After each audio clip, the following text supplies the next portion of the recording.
Hey everyone, I just wanted to record a video here about disagreements in relationships. So I was having a conversation with a friend a little while ago who's been having a bit of a tough time in their relationship, in their marriage. And as I was listening to them sort of describe what's been going on, um, it suddenly occurred to me that so many of the things that they described as being grievances, difficulties, whatever, like I've probably said many of those things in my own relationship and in my own marriage. And it was really interesting because as I was sort of listening and reflecting, I was starting to see, I don't know that you actually resolve a lot of the disagreements that you have in your relationships. If I think about some of the things that my wife and I argue about, we've kind of been arguing about them forever on some level. And that's not to say that some of them don't get resolved. They do. But a lot of them just kind of tick over in the background. And, you have a little in the moment sort of disagreement about them. And, you don't really get anywhere with it. And they sort of linger around in the relationship. And you might think that's a problem. But actually, what I'm beginning to see is no, actually, it's not a lot of the time. I'm not going to say every time, but there's something that you can begin to see that actually puts these disagreements in perspective. Because from what I can tell, whenever there's a disagreement, there's expectations on both sides about what we think is required in order for us to be okay. And all of those are just made up ideas a lot of the time.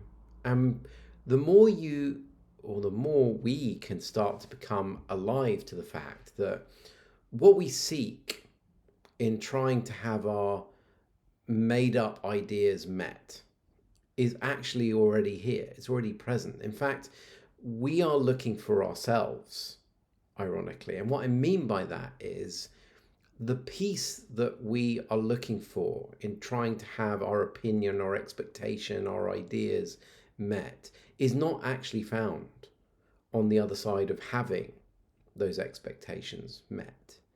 It's actually who we are.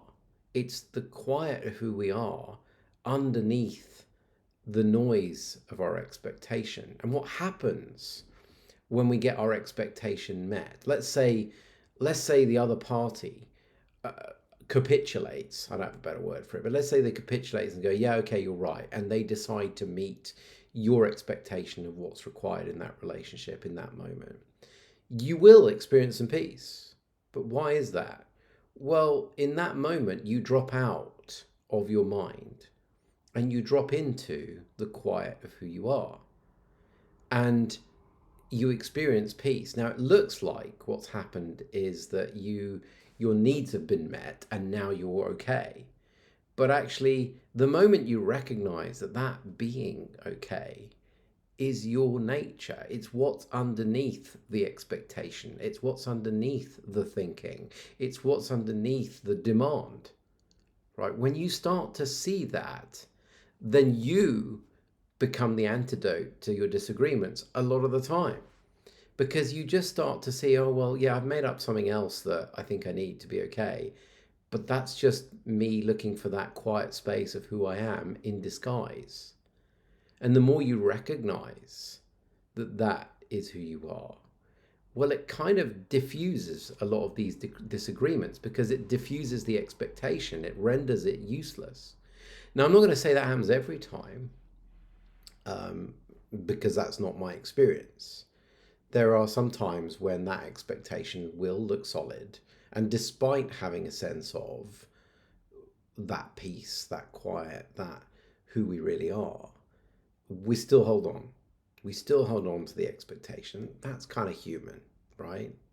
But that for me is what I see about what has allowed us to have disagreements well, for me and Linda to have disagreements in our marriage and it not be so much of a problem because we, certainly for me, I recognize whenever I'm trying to have some idea met, I've made up some idea that says, well, it'll be okay when my expectation is met, right? But That being okay is underneath the expectation. That being okay is underneath the thinking.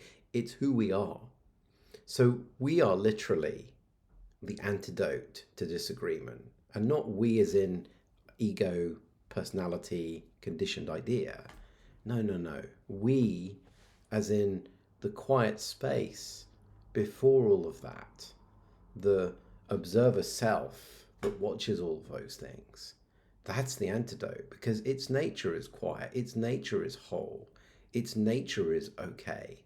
And the more we see that that's always there underneath an expectation, well, we might in the moment get lost in an expectation, but it more and more starts to diffuse us being so caught up in those expectations the more we see that space. So I hope that's helpful. Sending lots of love. Bye.